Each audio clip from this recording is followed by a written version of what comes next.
Hi, I'm Alex Udris, and thanks for joining us for Boldmethod Live IFR tonight. Tonight, we're going to be talking about briefing and instrument approach. We're going to take a look at three different approaches. We're going to start with an ILS, then we're going to take a look at an RNAV procedure with terminal arrival areas, and finally, we're going to finish with a VOR. And everybody briefs an approach differently. There's probably as many different briefings as there are pilots, and pilots themselves. We change our briefings over time. The important thing is that you find something that works for you. The method that we use is kind of a combination of general aviation briefing and some stuff taken from the airlines. It's a little bit longer than your standard briefing, but I'll explain why, and I'll tell you kind of all the logic behind what we include.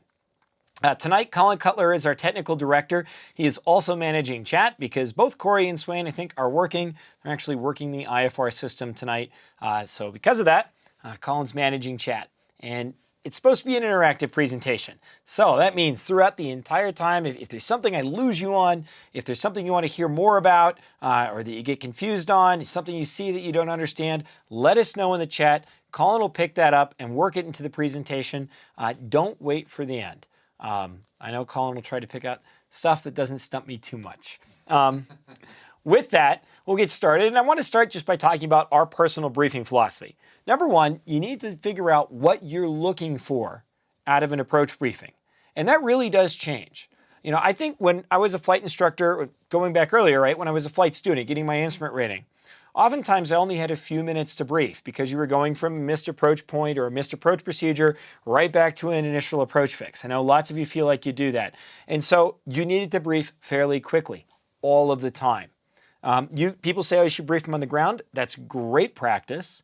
But in reality, when you enter the IFR system, you're not always quite sure which procedure you're going to get. So you have to be able to brief in the air as well. What I found is that as you start actually flying the instrument system, I know for us, we do a lot of IFR operations, we do a lot of filming operations in the Pacific Northwest, where the weather and visibility winds really are consistently a factor, but we just do a lot of cross-country flying as well. What I found is that my briefings are longer, they cover more, and they help to head off questions that I get when I land the airplane. Again, we're not trying to memorize the chart. There's a couple things we're trying to do. Number one, I'm trying to make sure that any crew member, whether it's a passenger or a pilot, if they're involved in flying the airplane, that we're all on the same page, that we know about the procedure, we know what we're doing on it, we know what to expect. I want to make sure that if there's anything unusual on that procedure, I've identified it. One of the things that you find, the more you fly the National Airspace System, you find procedures, you're like, well, I've never seen that before. And it's an important thing to brief those so that you recognize them and you call them out. Mandatory altitudes as opposed to minimum altitudes, or kind of an odd fix or an odd turn on or an odd procedure turn, odd missed approach procedure, missed approach point. These are all things that you want to brief. It's really important for us to brief how our final approach course will be selected, so that I know if my RNAV system's going to automatically cycle to green needles and I'm just going to wait for that to happen, or if I need to take that action manually, or if I'm flying this with raw data. When we start talking about VOR procedures, and we'll get into this into depth, I really like to make sure that everybody knows how the primary flight display instruments are going to be set, because there's several different ways you can do it. So we need to take care of that right away, so that everybody knows what we're looking for. And if I do something different, or the pilot flying does something different, we can identify it. We find it really important to brief what you're looking for when you get down to the runway. If you don't have a lot of instrument experience, you're just kind of used to the runway being out in front of you, especially when you're wearing those plastic clouds, right? You get to DA or MDA, missed approach point, you look up, and there's your runway. But when you start dealing with reduced visibilities, crosswinds, approaches that bring you in at odd angles, the runway is oftentimes not out the center of the windscreen. It could be 20 or 30 degrees off to a side. Now, when you couple that with low visibility and medium intensity runway lights that really aren't powering through there, if you don't know where to look for the runway, you could easily miss it. So I like to brief, if the runway's not straight ahead of us, where it's going to be, and then the approach light system we're looking for. If you look at NASA reports, you'll find cases of airliners that try to land on a taxiway during reduced visibility or snow-covered ground. Or you may not be able to easily pick out the runway that you're looking for. Keeping in mind that maybe the VASI's on the left or on the right side, or this runway has lead-in lights, or it doesn't. Knowing that tells you what to look for and can help you positively identify the runway as you go to touchdown before you may be able to see the runway numbers. And keep in mind, even at busy airports, like Salt Lake City, the runways can be very close together. You could be on an LDA for one, and with a crosswind, what you see first is the threshold for a different runway, and you may not realize it until you start to touch down. So knowing the lighting system that you're looking for, what side those lights are on, that can be really, really important to identifying the runway. And then finally, once we're down, I always like to brief how we're going to brake. I like to brief where we're going to turn off. And I know some people go, okay, really? Is that something that we need to include in a briefing? Where are we going after we land? Yes. And the reason I find that is we landed a lot of busy airports where there are airliners on final behind us. And one of the first things that Tower is going to ask me as I'm rolling down the runway, 6 Bravo Delta, where are you guys going? I should know what direction I want to turn and where my FBO is. Because typically they're going to give me that instruction fairly quickly, and I don't have time to look inside the cockpit and figure out where the FBO is, figure out which turnoff I wanted, stuff like that. Even down to hotspots. Because again, I want to know if I need to cross runways. I want to know, it kind of gives me a heads up so that once I'm on the ground, I'm situationally aware. I think everybody has probably pulled off of a runway, gotten a taxi clearance, and found themselves at the ramp, and they don't even really remember what happened between the turnoff and the ramp. You're like, wow, that went fast. And you start to think, did I cross the runway? Did I use the route I was supposed to take? Things just moved really quickly. So that's why I like to brief all of that in my approach briefing. And again, I'm typically flying with Colin, but sometimes it's another pilot. Sometimes it's my dad or my brother. They're not pilots, but they know a little bit about aviation. Briefing your crew members or your passengers gives you an opportunity to make sure that everybody is on the same page. And that way, if anything changes, they can let you know right away. I can tell you that Colin has caught me at least a couple times doing something different than I briefed. And only twice. Maybe only twice, yeah. And again, that's really good. Whether it's changing the final approach configuration or, oh yeah, I said I was going to turn off right, stuff like that. Just kind of keeping us on our toes. That's why briefing is really important.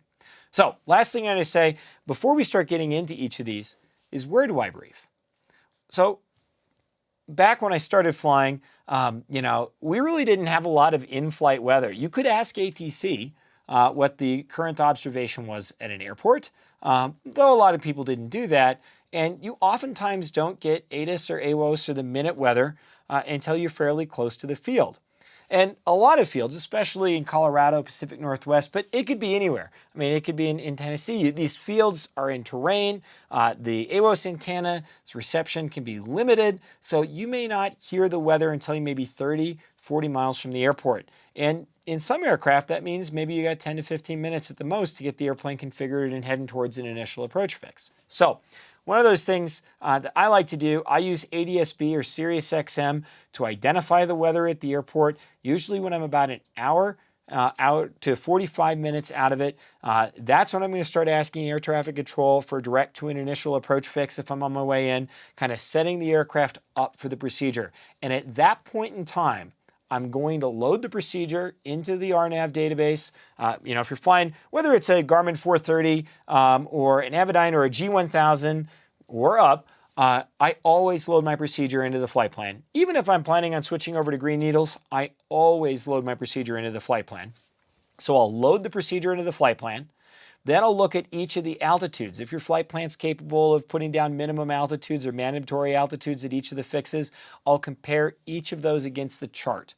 And at that point in time, I really stop editing the plan unless ATC gives me something different.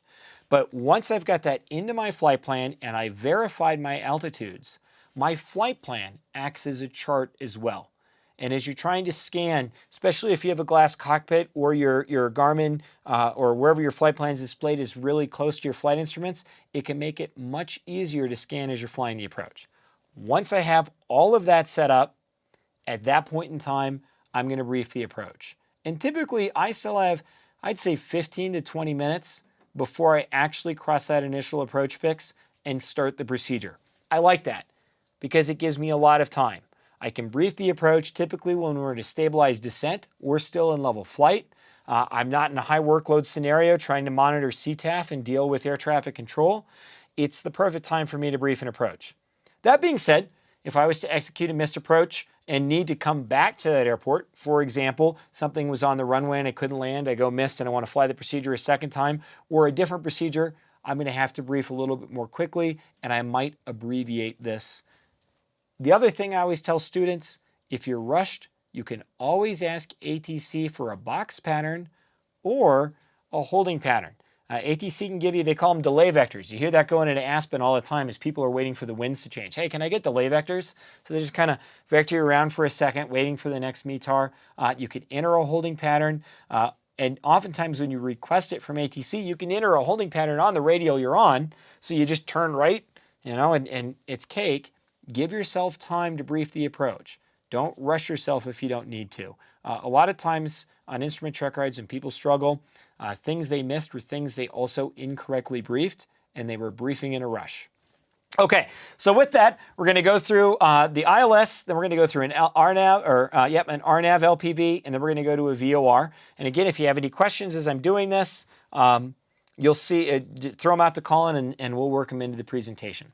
The format I'm going to use, again, kind of follows an airline format called NATS. I believe Delta uses it. We start with NOTAMs, then we brief the approach, then we brief threats. To me, that's terrain and minimum sector or safe altitudes. S for the airlines oftentimes means special procedures, gate procedures, whatever they're doing at their airport. We don't have specials, but I brief systems. We have an autopilot in the airplane, and I really like to make sure everybody's on the same page with how we're going to use the autopilot throughout the procedure so there's no confusion there. So for me, it's NOTAMs, approach, threats, and then systems. And we'll go from there. So we're planning in this case on the ILS to runway 30 right at Rocky Mountain Metro. Looking at the iPad, you can see that's the chart that I have up here. But let's start by taking a look at the weather. So the weather today at Rocky Mountain Metro, or for this procedure, winds are at a 320 at 5 knots, so fairly light. Visibility is 9 statute miles, so fairly good. Scattered cloud layer at 700, broken cloud layer at 900. Remember, those are AGL.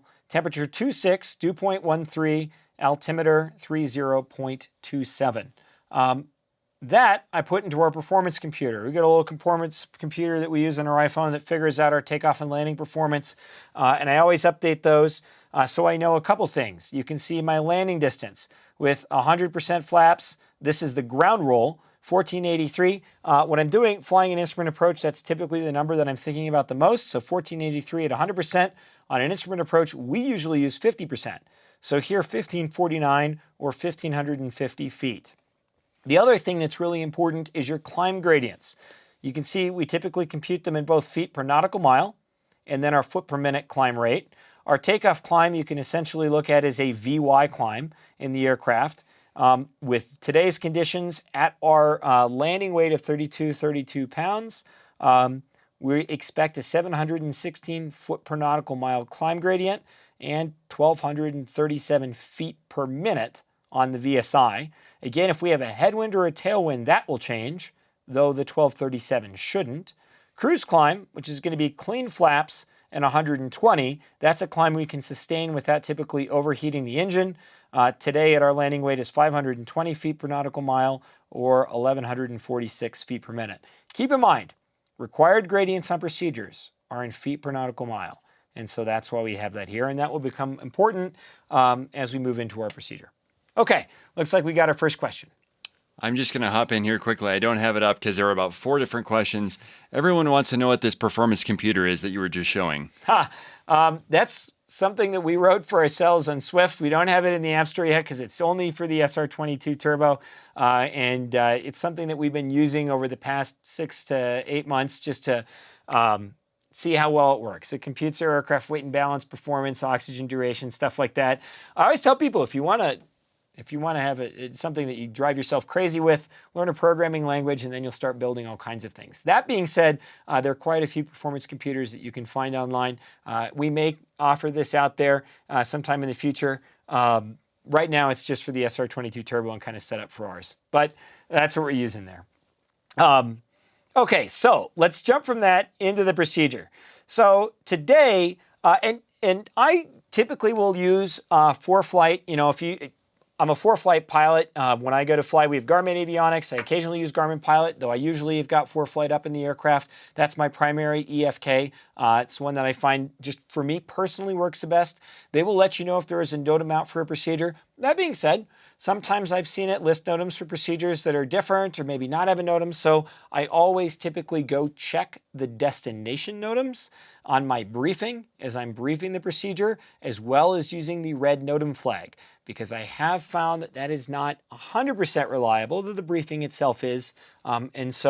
And again, it's maybe once in 1,000 hours of flying you see a discrepancy, but that's why I always check the NOTAMs in the briefing as I get ready to brief the approach, and then I'll also use the red NOTAM flag on the procedure. And oftentimes once I tell ATC that I want a procedure, but not always, ATC may give me some NOTAMs as well. Again, they don't have to, so you don't want to rely on that. Anyway, for this procedure, we do not have any NOTAMs, so I'm going to jump in with the rest of it, the approach, threats, and then systems, and we'll go from there. So, and as I do that, I'm going to highlight this so everybody can see what I'm looking at. So I'm going to kind of zoom in here, and I'm going to move through it fairly slowly, just so everybody can follow along. You can get an idea of where I'm going. I start at the top with the ID strip. Say, okay, we're flying the ILS to runway 30 right in Denver, Colorado. I do not say the word LOC when I'm flying an ILS, and that's because I'm not planning on flying the LOC. I'm not briefing the LOC-only approach. I'm briefing the ILS. If the glide path fails during the procedure and I don't have an emergency in my airplane, I'm going to fly a missed approach and reset up for a localizer or most likely an RNAV procedure. But I don't say ILS or LOC. I say the procedure that I'm actually intending to fly. Okay, so this is the ILS to runway 30 right, Denver, Colorado, Rocky Mountain Metro. It's page 21-1, issued 30 January 2015. Colin, do you have the same chart? I do have the same one. Okay, so Colin knows he has the same one for a couple of reasons. He's A, making sure the cities match, the numbers match, and the issue dates match. So because of that now, Colin knows he has the same chart as I do. We should both be, hopefully, on the same page. I already have ATIS. We'll consider the weather as we go through the rest of the briefing. It's information delta. I'm talking to Denver approach today on 126.1. That's in COM1 active. I have Metro Tower 118.6 COM2 or COM1 standby. Ground 121.7 is COM1 active. I got ATIS sitting COM2 standby. Ground 121.7 is COM2 active, and ATIS is sitting in COM2 standby. Let's start by jumping into the notes on the procedure.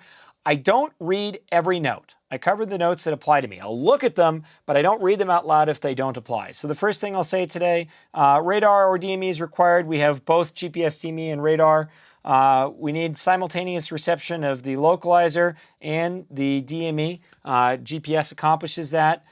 If we do need to switch to a NavAid or we're measuring the DME directly and supposed to use it on our flight plan, that's going to be provided from the Jeffco BJC VOR. We do have the local altimeter setting, so we don't need to compensate. We'll brief this with the procedure, but there's a rail and a Pappy left on runway 30 left, so we don't want to confuse that. We're trying to land on runway 30 right today. And tower is operational, so we don't need any pilot-controlled lighting. Any questions with the notes there? No questions. Okay, today we are direct play right now, so I'm expecting to fly this procedure from intermediate fix down to the final. So there's one item on here that's non-standard. Long has a mandatory 7,000 foot crossing altitude, and that confirms in our flight plan. So we need to be down to 7,000 feet by long, and then we'll maintain that 7,000 feet through intermediate segments in today. Our final approach, we'll be using RNAV at the beginning of the procedure. Our final approach NavAid is the BJC localizer 111.7 that is both tuned and identified in NAV1 and NAV2. Our final approach course of 295 degrees today will be auto-selected by our system on the HSI. If that does not switch over within a couple miles or after we intercept the localizer, I'll manually switch the CDI. Our minimum altitude to our final approach fix today is 7,000 feet. Our glide slope intercept is at alike The glide slope intercept altitude is at 7,000 feet. As we approach a lake, we're going to set our final approach configuration, flaps 50%. We'll slow to 100 knots. We should cross a lake configured at 50% and 100 knots. That puts us in category B, straight in minimums today. We'll fly that down to with the light winds, 350 at 5. Considering the density altitude, I'm expecting probably about 100 knot ground speed. So that's about a 531 foot per minute descent rate. That's what we'll initially set and fly that down. Our category 1 decision altitude is 5,799 feet. That's a decision height of 200 feet above the touchdown zone elevation. We do have a flag on that, so let's take a look. Missed approach requires a minimum climb gradient of 240 feet per nautical mile to 9,700. We configured or computed nearly double that today on the procedure, so we can use those minimums. Our category B visibility, 1/2 statute mile. The ATIS is reporting 9 miles, and our lowest cloud layer, it's broken, ceiling broken at 900. There's a lower scattered layer, I think it's 600 AGL. Both of those are well above our 200-foot decision altitude today. So today, we expect to be able to break out on the 30 right procedure. Our lighting systems today, we're looking for a Pappy and a medium intensity approach lighting system with rail lead-in lights. So that should identify 30 right versus 30 left. If we do not see the runway, our missed approach procedure today is to climb to 6,380 feet, then a climbing right turn on 10,200 feet on a heading of 360 and outbound on the Falcon VOR radial 306 to the Hygiene intersection and hold. We'll continue that climb until we reach 10,200 or a further assigned ATC altitude.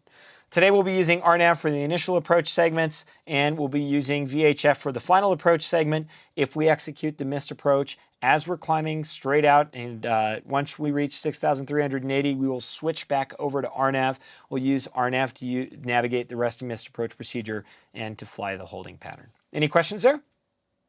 No questions. That all sounds good. Okay, threats today. We're right on the corner of the mountains. You can take a look. Our minimum safe and sector altitudes are based off of the BJC Jeffco VOR.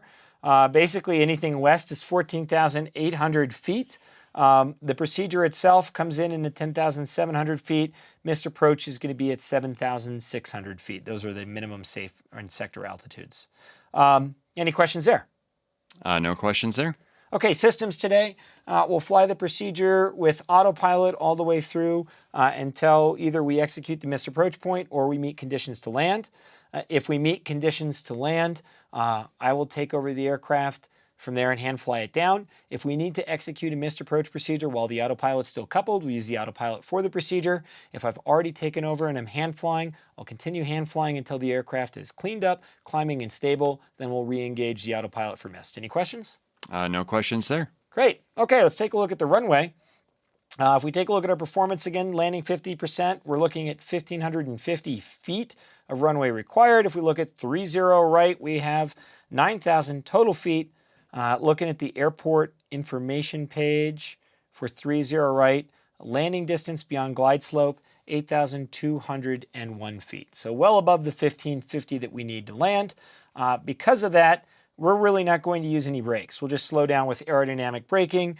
I'm figuring that we can possibly take maybe the Alpha 4 turnoff here or the Alpha 6 turnoff. Our destination is Signature, which is right here at the corner of the airport. So we definitely want a right turnoff. And if we take Alpha 6 or later, we need to be careful because we do have, we'll be crossing runway 3 and 2-1 right there. Any questions? No questions. That all sounds good. Okay, I think we're ready for the procedure. Okay, so you can see it takes us a second, but we basically walk through each of the points. We're walking through anything that might be unusual. We're talking about how our final approach will get selected. Again, when I started learning, the way your final approach was selected is you grab the CDI and you spun it to the final approach course. And honestly, I think that made it easier to remember because you were constantly spinning courses. today in a lot of RNAV-equipped aircraft, especially aircraft where your VHF and GPS receivers are combined, like Garmin's, they will automatically possibly switch or prompt you on a glass cockpit. And so because of that, I think it's really important to brief when you want that to happen. Okay, looks like we got a question. Okay, so Dave wants to know this. Can you look at a chart ahead of time and write out notes ahead of time before you go on your flight or maybe en route during your flight? Absolutely. Again, one of the best things, people say, do you carry paper charts? We don't, because we have 2 iPads, 2 iPhones, the aircraft has charts, we have a plethora of digital charts. Something would have to go horribly wrong for us to not have any electrical source of reading the chart. But one of the things that I remember, I learned on paper charts, where you'd unclip them and put them in binders, and writing on them was tough, especially if you ever wanted to reuse them. And so that was kind of a pain. But with both ForeFlight, Garmin Pilot, FlightQFP, any of these, you can make notes on charts. And so for me, things like, when I briefed that mandatory altitude at Long, that's something, I'll go back and show you. You've got this Long mandatory altitude at 7,000 feet. And if I was flying with ForeFlight, I would probably highlight that so that I knew that I needed to be down to 7,000 feet before crossing Long. Otherwise, I might try to plan my descent. If they put me, maybe I'm crossing play at 10,000, there one more zero, I might put my banana bar down on ball so that, I kind of make a smooth descent, and then I would be in violation of that Long altitude. So in this case, I might highlight something like that. If there's anything abnormal, like for example, the DME is coming from the Jeffco VOR, I might highlight that. But taking notes is a fantastic idea on the plate. It makes it much easier to brief. And that way you don't forget anything. And if you look at a lot of airline cockpits, again, a lot of procedures fairly standard. Vector to final, or a couple basic RNAV transitions on a final, and you're down. But when things are abnormal, you'll see crews oftentimes highlight them. They'll oftentimes highlight taxiway intersections and their planned taxi route out to the gate. Okay, next question. Okay, next up, Roger wants to know this about this ILS into Metro. He says, why does the chart say radar or GPS required for entry from the en route environment? Where else would you enter from on a cross-country flight? That is a really good question. So when you see the words radar, or in this case it says DME or radar required, essentially what they're saying is to maybe identify a fix that you would need to get yourself onto final. Like radar can vector you to final, but if you don't have any radar, you may need DME to identify an intermediate fix on the procedure. So that in this case, that would be ball. So actually, if we go to it, you can zoom in and you can see what they say here. Each of these fixes, both ball and a light, can be identified both by, switch over to green, DME, and radar. And so what they're saying there is if you didn't have DME on board the airplane, you could still fly this. ATC could tell you when you cross ball, or it could tell you when you cross a like, though you'd know a like hopefully because glide slope intercept. But if radar was out, the only other way you could identify those two fixes would be through DME. And so that's why they're saying it's required. If you look at the top, one of the things you'll notice is it says ILS or LOC runway 30 right. It does not say ILS DME or LOC DME. So the procedure title doesn't tell you you would need it. You actually have to kind of dig in the notes to see that if you didn't have radar, that's the only way to identify those fixes. You'll see that in a lot of procedures. You'll see like ADF required for entry from en route environment. Again, what they're telling you is you may not need it to identify the missed approach point or navigate the final approach course, but that item that you need to enter from the en route environment is something that you would need to get yourself established on the procedure or maybe on the final approach, and would not necessarily be in the procedures title. Okay, next question. Okay, Chris wants to know this, again with the ILS to 30 right. Does the location of the Pappies in the diagram, in this case right next to the missed approach, indicate the physical location relative to the runway? So in this case, to the left of the runway.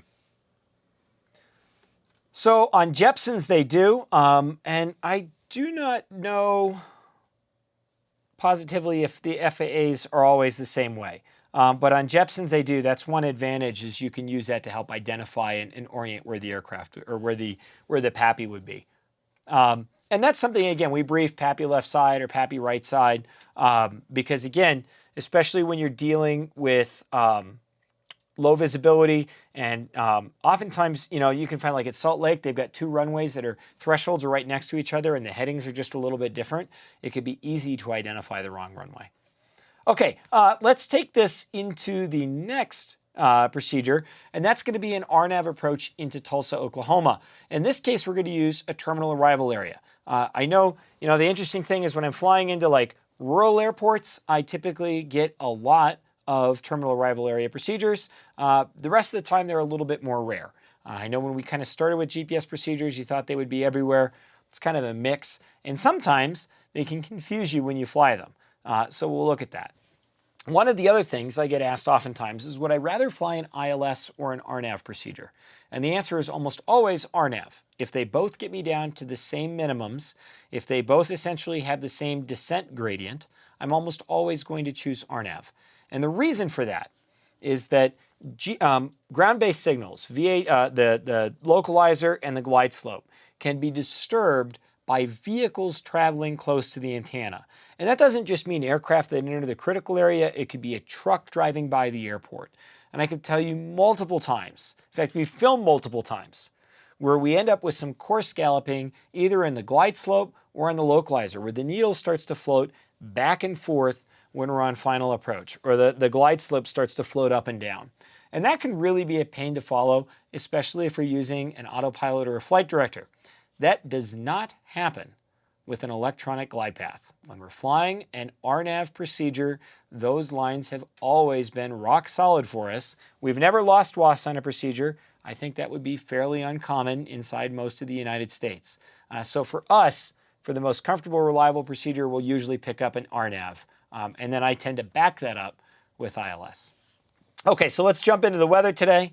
If you take a look right now in Tulsa, winds are out of 120 at 6 knots, 10 miles visibility, overcast at 1,000, temperatures 33, dew points 22, altimeter 29.93. And let's take a look at our performance today. Landing with 50% flaps.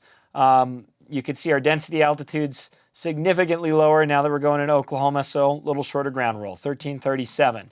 And our climb gradients are going to be a little bit higher.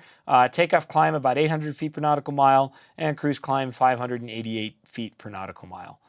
So again, our airplane is turbocharged. You can see these don't change massively. If you're normally aspirated, you're going to notice those numbers can differ a lot as you start going down in density altitude. Okay, Tulsa does have a NOTAM. And this is one of those things where when you first look at it, there's a lot there, but as you start to read it, you'll realize it's actually, a lot of it is just listing different procedures. So this is a NOTAM for instrument approach procedure into Tulsa International. And then they're going to list each of the different procedures. And today we're doing the RNAV to 18 left, and you'll notice as we look, I'm trying to find it, there we go. RNAV GPS runway 18 left. That's one of the procedures that's covered by this NOTAM. Okay. So here's where the actual restriction starts. Circling Category B minimum descent altitude is now 1,260. That would be MSL. Height above airport, 582 feet, except when advised by Air Traffic Control Tower that the crane is down. There is a temporary crane, 897 feet mean sea level, so an MSL altitude 2.26 miles east of Tulsa, and then they give you a radial DME fix.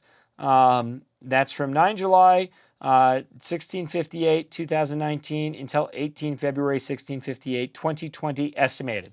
So basically what they're saying is it's been put up. They're figuring they'll take it maybe somewhere in 2020, they'll take it down. Okay, so what this really means, I'm going to go ahead and just circle the important part. Category B circling minimums, the MDA is 1260, height above ground is 582. So the first thing that I'm going to do is I get my weather and I look at the procedure. I'm going to ask myself, am I flying a circling approach? Does this NOTAM apply to me? So if I jump into the RNAV to runway 18 left, and if I jump down into the procedures, you can see that I have both LPV, LNAV, VNAV, and LNAV minimum options available, and that there are no restrictions. I don't have any ball notes there. There are not any restrictions on the notes in the chart. So at this point in time, I'm really just going to disregard that NOTAM because I'm not planning on executing a circle to land procedure. Okay, so with that, let's go ahead and brief our approach. I'm going to show you where we're coming from so that you can kind of see the arrival. And I'm going to draw it in an RNAV color because it's an RNAV procedure. In this case, we're going to be arriving to Muksu, and we're going to be coming here from the southeast. So you would typically call this a left base arrival. Okay, Colin, you ready to brief? I am ready to go. Okay, this is the RNAV GPS runway 18 left into Tulsa International in Tulsa, Oklahoma. It's page 12-2, issued 19 April 2019, and it's effective on the 25th of April. We are down into September 2019, so this page is effective. You have the same chart in front of you? I do. Okay, let's start with the notes. I've got LPV already selected in our flight plan, so we won't be brief. We won't need the LNAV, VNAV temperature compensation, plus it's fairly warm, well above that. The vertical glide slope indicator and the RNAV glide path are not the same.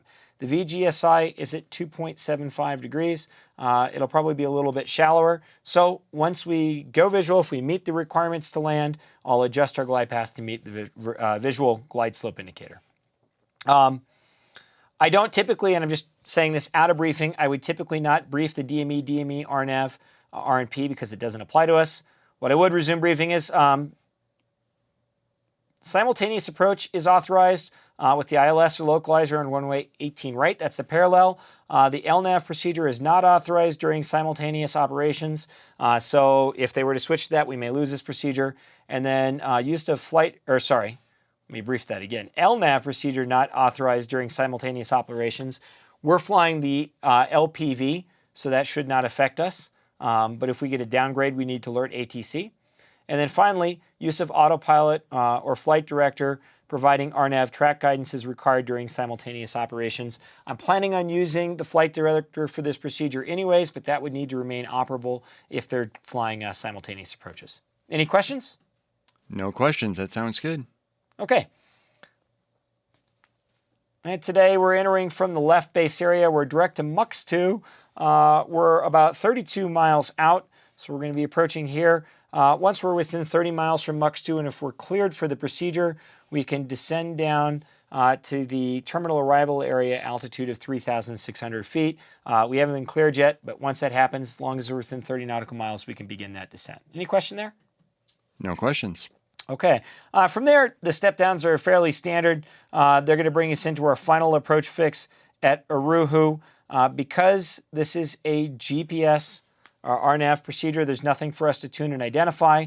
The final approach course of 180 degrees will be automatically selected by the CDI. It might be slightly different based off our magnetic variation. Our minimum altitude to Oruhu is 2,400 feet MSL. Oruhu is where we intercept our GPS glide path down to our LPV minimums. So within a couple miles in front of that, we'll configure for final approach, 100 knots, 50% flaps. That puts us in Category B minimums. Again, with the winds today, we're expecting about 100 knot ground speed. So again, I'm figuring somewhere between maybe 470 to 530. So about a 500 foot per minute descent rate. We'll be flying this down to our LPV Category B minimum. So our decision altitude today is 908 feet MSL. That's cued on the primary flight display. Our decision height is 267 feet above the touchdown zone elevation of 641. Clouds are at 1,000, so that should easily get us out of the clouds. Required visibility today, RVR 2400 or a half statute mile of flight visibility, and we have well above that today. The brief visibility was 10 statute miles.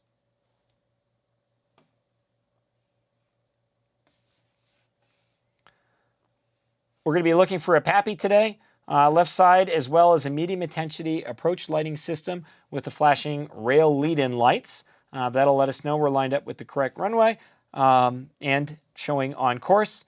And if we can't meet visual requirements to land, our missed approach procedure is very simple today. Climb to 3,500 feet, direct ICC, and hold. This entire procedure is flown RNAV, so we'll use RNAV to navigate every section. Any questions? No questions. That all sounds good. Okay, our minimum sector or safe altitudes today are actually defined by the terminal arrival areas. So they're all about the same, 3,600, 3,500, and 3,500. We'll be kind of bordering them as we fly along the procedure, but really you could just kind of round that up to 3,600 in the entire area.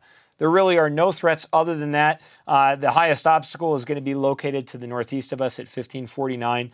Really the only thing to look out for there are towers. Systems today, we're going to be flying this procedure with Flight Director, so I will disengage the autopilot and switch over to the Flight Director prior to MUX 2, probably as we're arriving in that terminal arrival area. If we execute a missed approach, I will hand fly the aircraft until we are clean and stable and climbing. At that point in time, we'll engage the autopilot to help manage our workload. Any questions? No questions. Okay. Let's take a look at the airport. We're landing on runway 18 left. The total runway length is about 1,000 feet. This is the large runway. If we look at 10,000. Sorry, 10,000 feet. Thank you. 10,000 feet. It's a large runway. And if we take a look at our landing distance beyond glide slope for 18 left, it's going to be right here, 8,944 feet. The glide path and the glide slope should be about the same. So with our about just under 1,400 foot ground roll, roughly 9,000 feet of concrete available, we should have no problem to roll out. So we'll use light brakes today. With that, we're parking over in this JJ area here. So we definitely want to take a right turnoff. Ideally, we'll be able to execute or exit here around Bravo. If we do, we need to be careful because we'll need to cross runway 8 and 26. Otherwise, if we take Charlie, we can take it all the way in with ground control without crossing any other runways. Any questions? No questions about that. Okay, that should be the briefing. Okay, so again, you can see, try to keep it, fairly descriptive all the way through where we're going to exit the runway at the end, and then just highlight anything that might be a little bit unusual. Okay, looks like we got another question. Okay, we've got a couple questions specific to this approach. I'm going to start with this one, and it is, I see both the NUPSA and the MUXU IAFs are marked no PT. If they're not marked, are you required to make the procedure turn? Yes, and typically what you're going to notice is the route or the terminal arrival area is going to be marked no PT when you have TAAs, but that's not always the case. I believe Crescent City had a restricted terminal arrival area, and so you definitely want to take a look, and you really should look in two places. You should look inside the TAA, and then you should look on the route itself. So let's take a look and see what we've got here. If we're arriving in the straight-in sector, so the straight-in sector would be somewhere, I'm going to make that a smaller line, somewhere in this zone right here. If we look at what it says no PT. So arriving in that terminal arrival area, we would not need to execute the procedure turn. Okay, if we're arriving in this left base area here, okay, so we're going to that fix from one of these, not that direction, but maybe this direction. Here we go. If we look at that, you'll notice it does not say no PT in the terminal arrival area, but it does say no PT on the intermediate or the initial approach segment. So again, in that case, we would not execute a procedure turn. Finally, if you're going into NUXPA from this right base area, so maybe from here or here, again, you'll notice there's no it does not say no PT in the terminal arrival area, but it does say it on the initial approach segment. So again, if you're using that right base area, you would not fly the hold in lieu of procedure turn. So the question is, when would you fly the hold in lieu of procedure turn? And the answer is, it would be anytime you begin the approach at ORCUC, the intermediate fix or IAF, the combo IF-IAF, and you are not entering in the straight-in area. So again, ideally, when you're flying that procedure, you should never have to fly a procedure turn. However, maybe ATC needs you to hold because they have other aircraft on the procedures. They may send you to that They always have great names. Orkuk, Orkuk. One of the reasons I picked this approach is because the names are hard to pronounce, but I am regretting that decision now. Yes, or we're going to call it Orkuk. Sometimes I give up and I just spell them. But, you know, ATC may send you to Orkuk to hold and then slowly, you know, to send you down in steps as aircraft go in. Or, you know, the other thing for me is oftentimes I could stand a log holding for currency. And so I oftentimes will just request that. Allows me to get a hold in. I always carry a hood with me. I know it sounds crazy, but I always carry a hood with me because oftentimes I just need to, you know, fly a hold. I might get a whole bunch of procedures, but they're all vectors to final. And so I'll grab something like that and fly the hold. Again, on these RNAV procedures with terminal arrival areas, if you enter the appropriate entry for your segment, generally, you do not need to fly the procedure turn. And generally, it's only if you were to go to the intermediate or combo IAF from somewhere other than the straight-in segment, that's where you need to fly the PT. Okay, next question. Okay, so Michael wants to know this. It's not specific to this particular approach, but RNAV approaches in general. And he says, I'm usually always flying an RNAV approach with an ILS approach as my backup. Does that mean briefing two approaches, setting up for the RNAV with the localizer frequency and backup? Or should I just brief the first approach and then go missed and do the second one if I have to for some reason? So for me, under normal conditions, if the procedure I'm on was to fail, I'm going to fly a missed approach and then basically set back up again. You know, again, maybe you've got the ILS in there because if you lose satellite reception, the ILS will give you an emergency missed approach procedure that you can fly. If you want to brief that and say, hey, if we lose RNAV, I'm going to fly the ILS missed approach procedure. This is the ILS missed approach procedure. I don't think there's anything wrong with that. In fact, you know, I think that's a fantastic idea because that way you're not relying on dead reckoning or something like that if your RNAV system was to fail.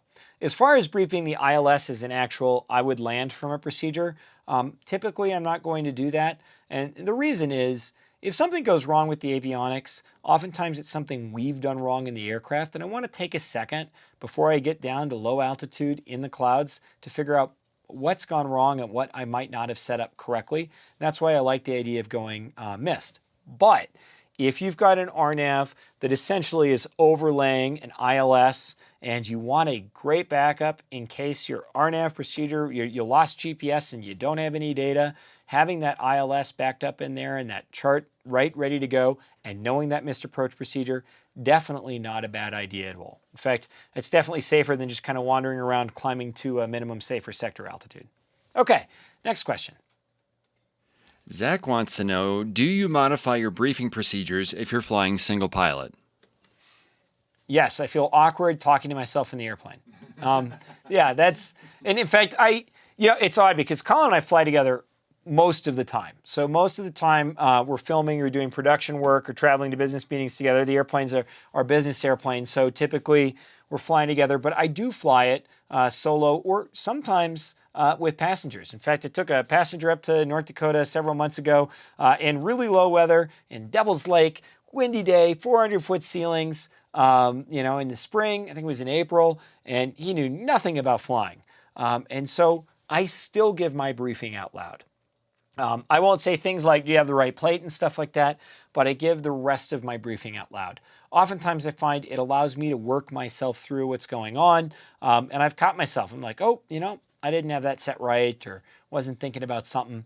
That's the advantage, I think, to giving a verbal briefing. And again, little taxi instructions and stuff like that, highlighting the taxi routes. To me, they're very important, even in non-tyrant airports. I don't know why it is, but once we touch down on the ground, everybody ends up in a rush. And if you look at where pilot deviations occur, where damage occurs to airplanes, it's more often on the ground than in the air. So it's really good to know what's going to happen once you get down to the ground. Okay, next question. Okay, so I don't have this question up, but I just want to rattle it off, and it has to do with this Tulsa approach that we're looking at. Damon Harvey wants to know, if you look at the profile view of that approach, there are 3 different missed approach arrows. He wants to know what all 3 of those are for. That is a very good question. One of the things that's odd about RNAV procedures is it's one procedure with really 3 different ways of flying it. And so what Jeppesen is trying to show you here is that There are 2 that are decision altitudes, and there is 1 that is a minimum descent altitude. And there's a couple ways you can tell that. DAs, always write the words DA there. That's the best way to see it. And then the MDA is here.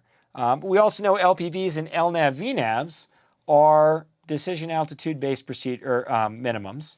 And then our LNAV over here, that's an MDA based minimum.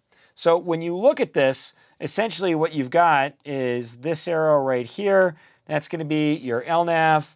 And then I'm going to just clear them out and use different colors for everything. So this will be LNAV, this will be LNAV VNAV, and this will be LPV. And what Jepson's really saying is this low altitude here is your LPV. The higher DA is your LNAV VNAV. And the LNAV, you'll notice the missed approach arrow starts at the missed approach point. So in that case, again, this is an MDA, not a DA. You can continue along the MDA all the way till you reach the missed approach point. One other thing that this brings up, and I do get this question a lot, and that is, okay, if I'm at the 1128 LNAV VNAV procedure, which is a DA, and if you look, you'll notice the LNAV itself is lower, 1080, okay? Could I continue along at the 1128 LNAV VNAV DA until I hit the missed approach point, or would I need to go missed? And you'll see that every once in a while. LNAV VNAV minimums might be a little bit higher than a LNAV minimum itself. And my attitude is no, if you brief it as a DA, you fly it as a DA. If you brief it as an MDA, you fly it as an MDA. So if you wanted to fly the LNAV procedure, in this case, you can't have those simultaneous approaches in operation, but you could fly along at the MDA of 1080.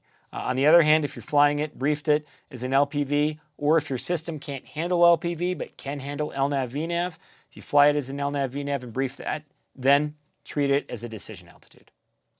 Okay. Can I go on? Is there a green light pending? You can go on. Okay. Yep, let's move on to the last approach. Yeah, let's go on to the last one. The last one we're going to talk about today is North Platte. It's a procedure I've flown a couple times. It's a VOR procedure. So before we dive into this, I'm just going to bring up a couple things. VOR procedures can be useful even when we still have RNAV systems operating. There are cases where you will not find an RNAV procedure to a runway that VOR would get you into. It's becoming more and more rare, but there could be cases like that. And if you look in the AIM, you need to have an operating VOR, and it needs to be receiving VHF VOR data, and you need to monitor that information along final approach. But that does not mean that you cannot use RNAV on your HSI or coupled to your autopilot to provide your lateral guidance. This is different from a localizer. When the FAA talks about localizer use on any part of the procedure, you must fly the localizer using raw reference to the localizer.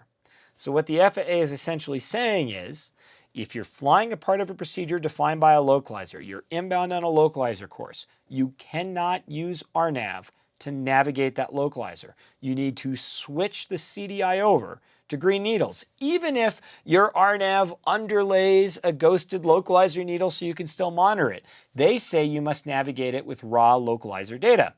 But on the VOR, they say that you can monitor the VOR on final approach. Monitor the VOR's position.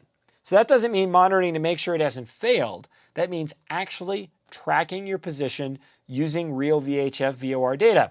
And the way we typically do that is through a bearing pointer, especially if you're flying a glass cockpit airplane. But if you got an HSI with a configurable manual bearing pointer, that'll work as well. If I'm flying a VOR procedure, not for practice, but in real IMC, and I have RNAV, I will use RNAV to navigate the final approach with the VOR up, identified, and actively indicating on my HSI bearing, and I monitor the VOR's indications throughout to make sure that the RNAV and the VOR agree throughout the final approach. That way, I don't have to switch my CDI from RNAV over to VOR and reset up the autopilot or flight director, which can become a bit of a pain. It's in the aim. It's entirely permissible as long as your avionics don't prohibit it. And in real-world flying, if I'm using RNAV to navigate my initial approach segments, which I typically am, if I don't have to switch away from it, I'm not going to. The other big advantage there is that RNAV does eliminate that cone of confusion and zone of ambiguity, so you're going to have an easier time accurately tracking the needle.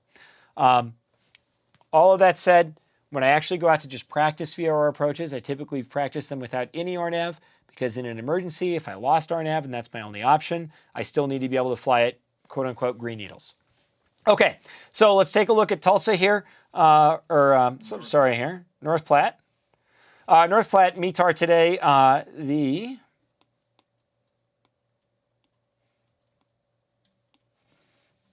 winds are out of 340 at 9. Visibility is 7 statute miles. It's overcast at 800 AGL. Temperatures 27, dew points 12, altimeter 3013. And if we go take a look at my current performance, landing at North Platte, 1,400 feet. You can see our density altitude's a little bit higher. And our cruise climb, 551 feet per nautical mile. That is above any requirements for the procedure. Keep in mind, if the procedure does not post a requirement, 200 feet per nautical mile is always required on the missed approach segment. Okay, there are no NOTAMs for this procedure today, so we can begin briefing straight from the chart. Colin, are you ready to brief? I am ready. Okay. It's the VOR to runway 35 in North Platte Regional, North Platte, Nebraska. It's page 13-1, issued 19 April 2019, effective the 25th of April. We're in September, so the chart's good. You have the same chart in front of you. I have the same chart. Okay, let's brief the notes here. First note only applies to helicopters. Second note, visual glide slope indicator and our published descent angles are not the same. The visual glide slope indicator is at 3 degrees, which I believe is a little less than the published descent angle. Once we go visual, I will adapt to match the visual glide slope indicator. And finally, we'll be using pilot control lighting today. It is a non-towered airport. It's on CTAF 123.0. Any questions? No questions. That sounds good. Okay, today we are beginning the procedure direct to Aguizo. So we've got this huge arc, 162 degrees of arc. At 7 miles, that's about 20.25 nautical miles. We'll plan on flying that with RNAV. So we'll use RNAV to navigate. Give me a second. RNAV to navigate the arc.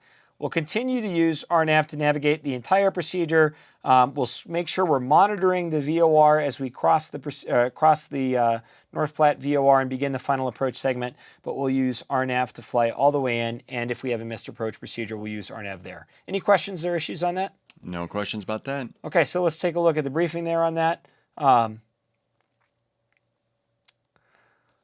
VOR does prescribe both the final approach and the DME arc. Its frequency is 117.4, and that is tuned and identified in NAV1 and NAV2.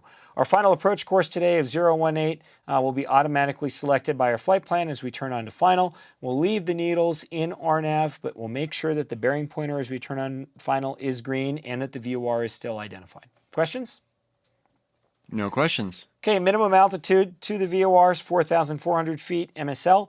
That is our final approach fix. We're going to use a continuous descent on final approach today, following this 3.12 degree glide angle down to our minimum descent altitude, which we will treat as a DA today. So I'm going to brief this in just a little bit more detail so everybody understands this. The goal of a continuous descent on final approach is to avoid this level out at FOMDO. So I don't do a dive, step down and drive, and then dive again. I'm going to make a continuous descent. So then what I would brief is, we're going to start our descent 4.8 nautical miles from the RW35 waypoint.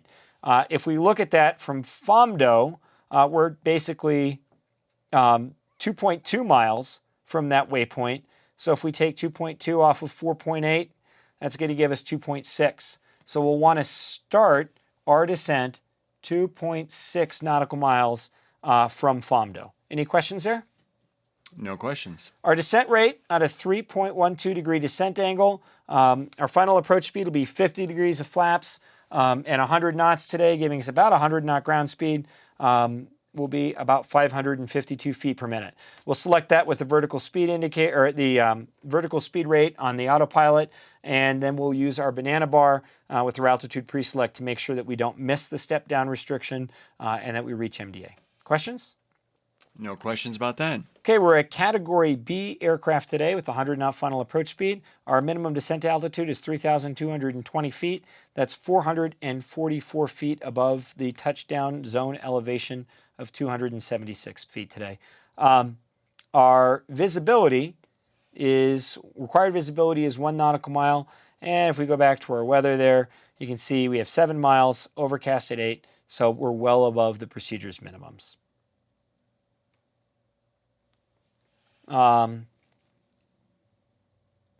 Today we're going to treat the minimum descent altitude as a DA, which means we should arrive at that altitude right about 3.7 DME. What we'll notice is 1.3 miles in front of RW35. That's where we should expect to see the runway.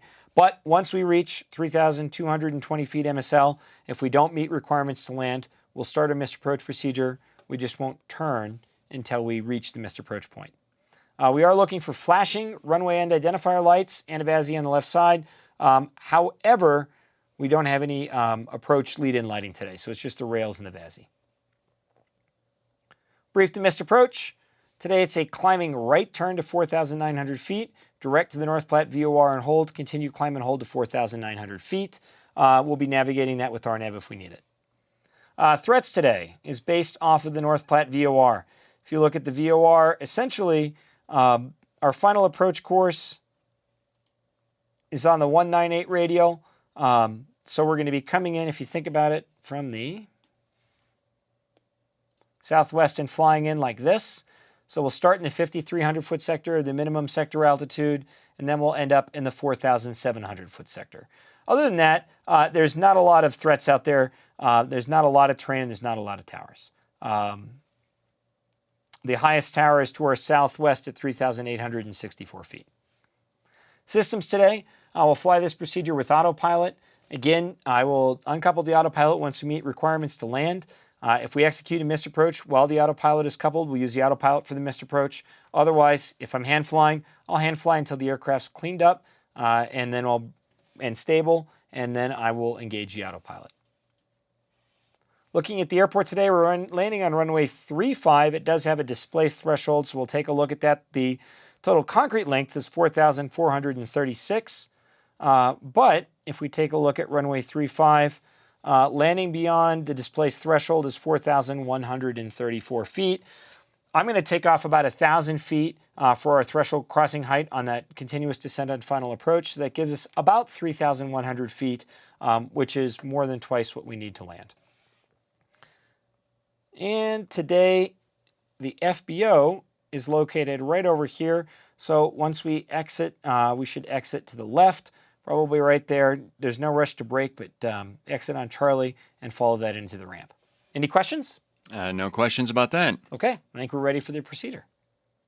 Okay, so a couple things that I briefed differently there. You can see we really looked at the continuous descent for final approach. That's a topic for a completely different video.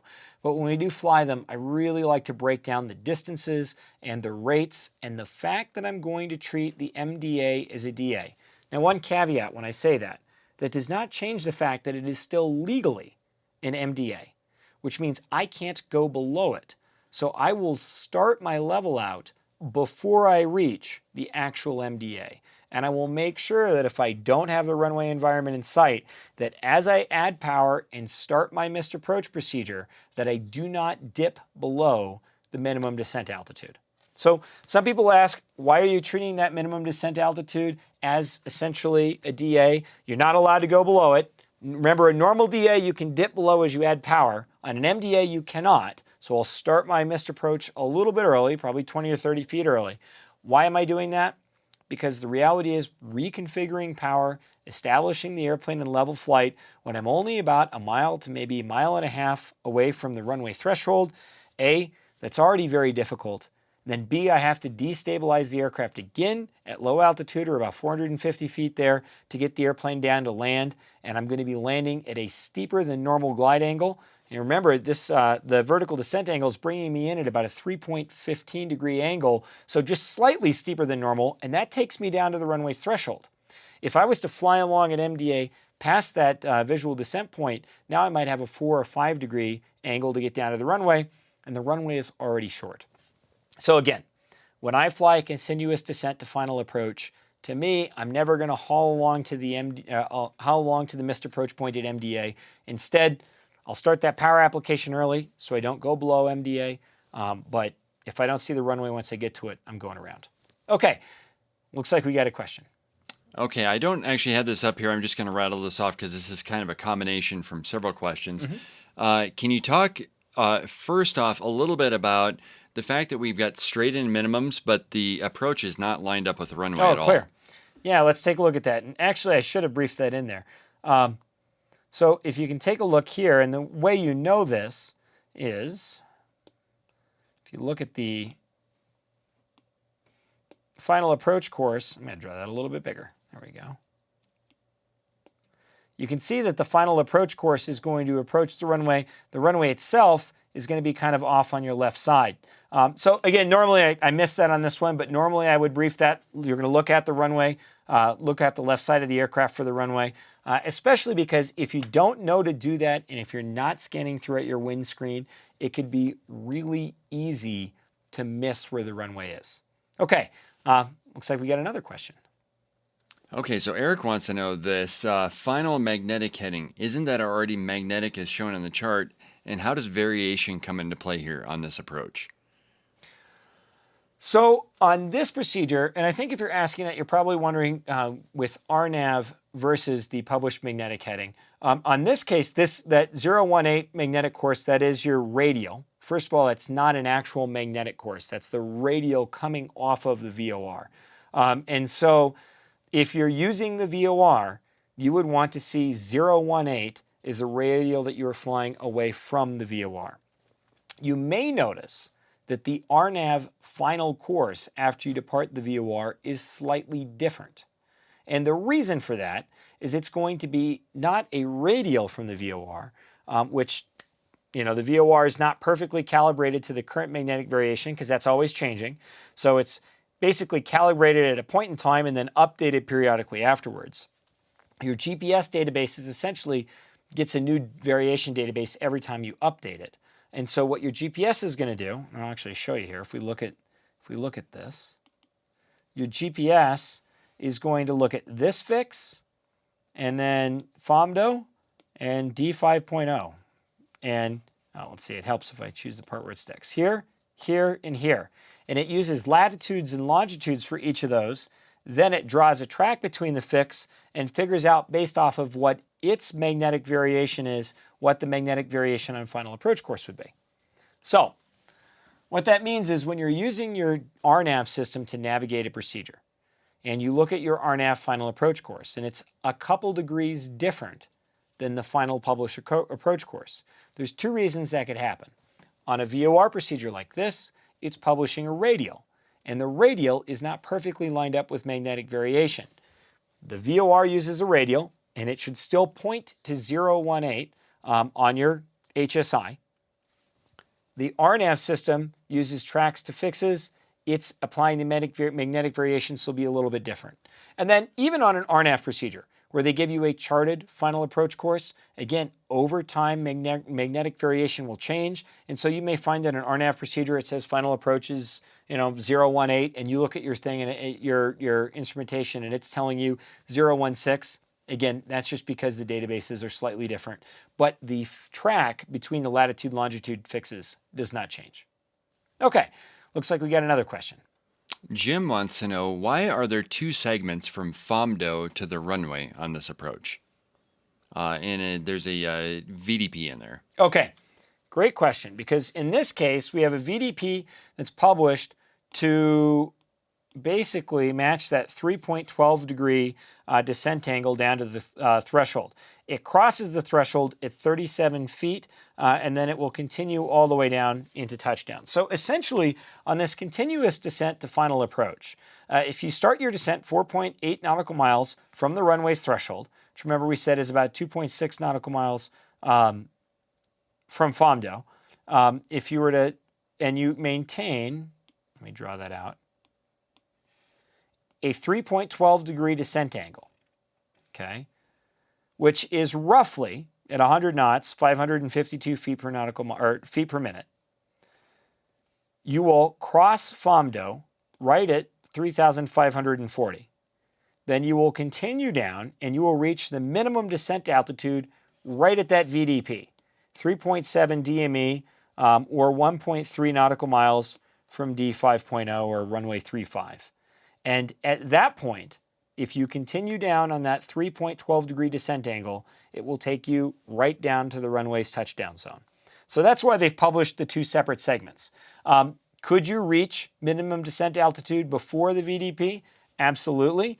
You need to remain at or above 3540 until FOMDO, but you can descend down to the MDA as soon as you want after you cross FOMDO, and you could descend at a slower rate than the 3.12 degree descent angle, and you could reach the minimum descent altitude after the VDP. However, if you follow that track through the VDP, you're basically already set up for a 3.12 degree descent, stabilized descent all the way down to the runway's touchdown zone.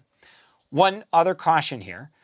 When you fly these continuous descents on final approach and you fly the published vertical descent angle, they do not provide any obstacle protection below the minimum descent altitude. Once you leave MDA, you need to see and avoid any obstacles. That means you could have trees growing up that could get caught in your landing gear. You may find that there's a flagpole or something that's been erected that's too close. So again, that doesn't necessarily mean that that 3.12 degree descent angle will clear all obstacles. Most of the time it does, but they're not giving you any guarantees. So at that point in time, you are visually responsible for seeing and then maneuvering to avoid any obstacles as you descend to the runway. Okay, next question.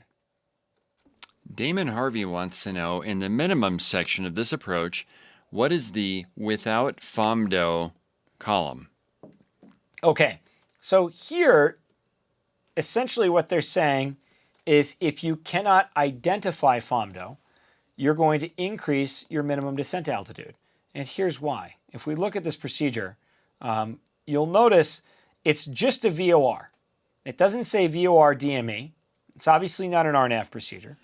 If we look at the notes, it never says DME required.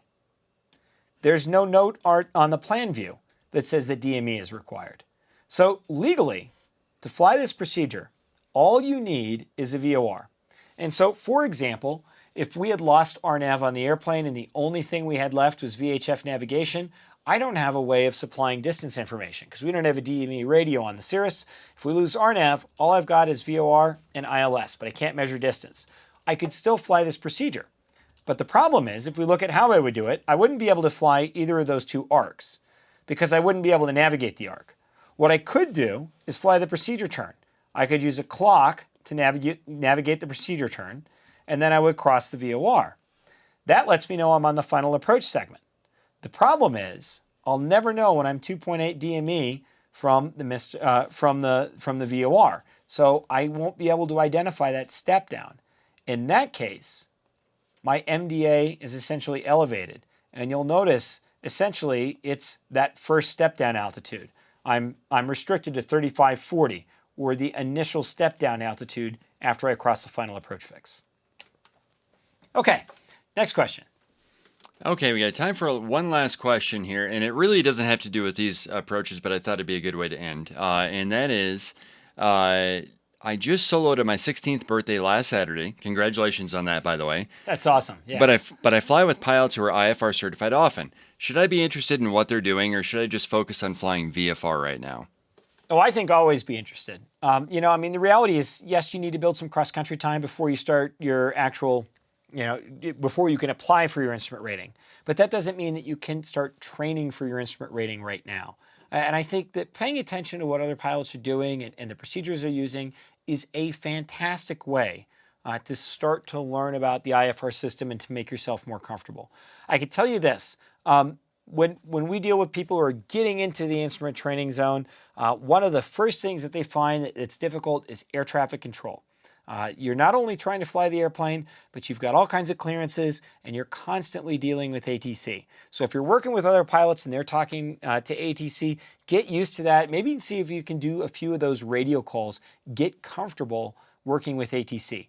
And then the next part is understanding how to tune and identify and navigate those route segments. Looking at where you are on the chart, being able to identify that. As you're flying with other pilots, start doing that. Okay, where am I? Look at the altitude. Start thinking about where you're at. Initially, use ownership in ForeFlight. Then you'll see the little blue dot. You can see yourself fly along the procedure.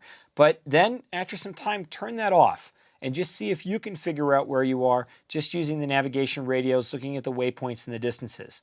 You know, when we started instrument flying, we did not have ownership. We didn't have electronic flight bags. And a lot of people do rely on that blue dot to let them know where they are, the blue airplane, when they're flying a procedure. And, you know, you should always feel very comfortable pulling that off your avionics. And that's something that you can start learning right away. Again, you know, I mean, for me, as soon as I got my private certificate, I started working on my instrument rating. You know, I did not get it within that first year. I just started, you know, kind of learning about the procedures, flying with people, and it made my instrument training a lot easier once I actually started the formal part about it. Okay, that's all the time we've got for tonight. I really appreciate you tuning in. This briefings topic is something that is consistently requested, and we get these ideas from everybody's feedback. So Colin's got a link down below in the description of the video for you to provide feedback on this video. Let us know what you like and what you didn't like and what you'd like us to talk about in the future. And then is that the only link that you've got in the description? Is there anything else down there? I think in this one, there's a link to the courses as well, even though they're VFR. But yeah, those are the two links. If you're looking for a VFR brush up on airspace, weather, national or charts, national airspace system, or landings, we got links to all those courses in there. Each of them comes with a 30-day money-back guarantee. You do have them for life. You can use them 20 years from now. And you can install them on as many devices. You can use them, you know, over the web browser on a computer or on as many iPads and iPhones as you want. And on Android devices, you can access it just using your Chrome browser. So, always love it if you give those a try. Otherwise, we're going to be back in 2 weeks. So let us know what you'd like us to teach about. And thanks for tuning in. Good night.